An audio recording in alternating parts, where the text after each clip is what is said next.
കഴിഞ്ഞ ദിവസമാണ് ദീപക് എന്ന് പറഞ്ഞ ചെറുപ്പക്കാരൻ ആത്മഹത്യ ചെയ്തത്. അപ്പോൾ അതിനുള്ള കാരണങ്ങളൊക്കെ തന്നെ നമുക്കറിയാം.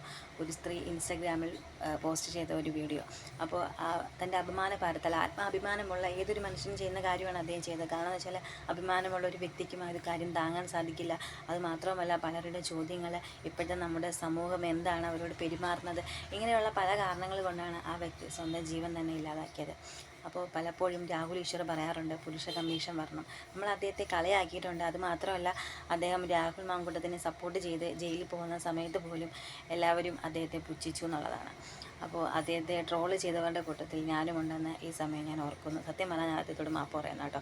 അപ്പോൾ അദ്ദേഹം പറഞ്ഞതുപോലെ തന്നെ പുരുഷ കമ്മീഷൻ വരണം. കാരണം എന്ന് വെച്ചാൽ നമ്മുടെ വീട്ടിൽ പുരുഷന്മാരുണ്ട്, നമുക്ക് ആൺമക്കളുണ്ട്. അപ്പോൾ അവർ വളർന്നു വരുമ്പോൾ അവർക്ക് ഇങ്ങനെ ഒരു അവസ്ഥ ഉണ്ടാകാൻ പാടില്ല. നമ്മുടെ വേണ്ടപ്പെട്ടവർക്ക് ഇങ്ങനെ ഒരു അവസ്ഥ വന്നാൽ നമുക്ക് സഹിക്കാൻ പറ്റുമോ? അതുകൊണ്ട് ഞാൻ രാഹുൽ ഈശ്വർ പറഞ്ഞതിനൊപ്പമാണ്. രാഹുൽ ഈശ്വർ പറഞ്ഞ ന്യായങ്ങളോട് ഞാൻ സപ്പോർട്ട് ചെയ്യുന്നു.